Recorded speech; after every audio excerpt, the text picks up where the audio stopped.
इस बार बढ़ती गर्मी का सारे रिकॉर्ड तोड़ देना हमारे लिए चौंकाने से ज़्यादा चिंता की बात है।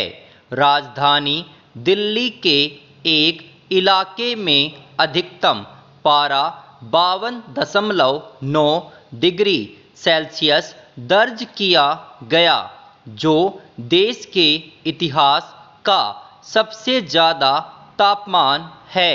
हालांकि इसे आधिकारिक मानने के पहले सेंसर की जांच की जा रही है, फिर भी तापमान के इस हद तक पहुंचने से इनकार नहीं किया जा सकता।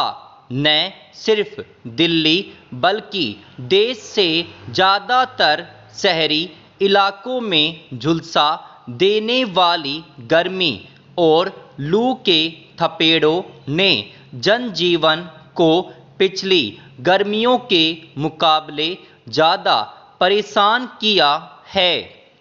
दिल्ली के साथ साथ राजस्थान और हरियाणा के कई शहर 50 डिग्री सेल्सियस के पार चले गए। देखा जाए तो एक ही मौसम में ऐसा पहले कभी नहीं हुआ था। देश के दूसरे कई शहरों में भी गर्मी अपनी नई ऊंचाई पर पहुंच गई। अधिकतम और न्यूनतम तापमान का अंतर भी लगातार घटता जा रहा है, जो स्वास्थ्य के मोर्चे पर नई नई समस्याएं खड़ी कर रहा है। पिछले कुछ सालों में जिस तेजी से धरती गर्म हो रही है, उसे लेकर वैज्ञानिक लगातार आगाह करते रहे हैं। कारणों की भी मीमांसा हो रही है और बचने के उपाय भी सुझाए जा रहे हैं। इन सबके बीच जो नहीं हो रहा है वह है ठोस पहल।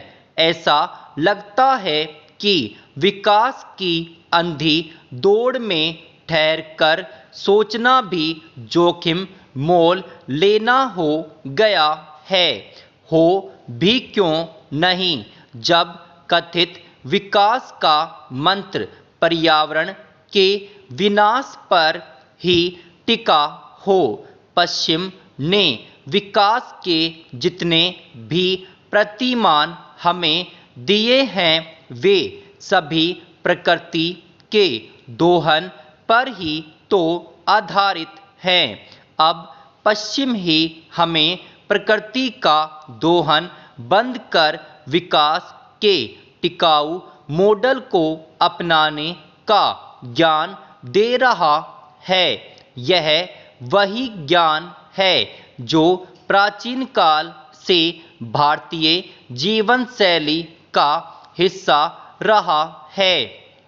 इसे स्वीकार करना होगा कि धरती पर कार्बन उत्सर्जन कम करने और यहाँ जीवन के अनुकूल परिस्थितियों को लंबे समय तक बनाए रखने के ईमानदार प्रयास अब तक शुरू ही नहीं हुए हैं। विडंबना यह है कि एक तरफ पश्चिम के कथित विकास की चकाचौंध हमें आकर्षित कर रही है, तो दूसरी तरफ हम इसके दुष्प्रभावों से मुक्त भी रहना चाहते हैं। वैज्ञानिक बता रहे हैं कि शहरों में हीट आइलैंड बन रहे हैं, जिसके लिए मुख्य रूप से सीमेंट, तारकोल और कृत्रिम वातानुकूलित जीवन शैली जिम्मेदार है। कंक्रीट और तारकोल के जंगलों का विस्तार करने को जब तक हम अपनी जरूरत समझते रहेंगे, तब तक हरे भरे जंगलों को कटने से कोई नहीं रोक सकेगा। जब तक जीडीपी से विकास को मापा जाता रहेगा तब तक बेहिसाब औद्योगिकरण पर ब्रेक लगाना कठिन ही बना रहेगा।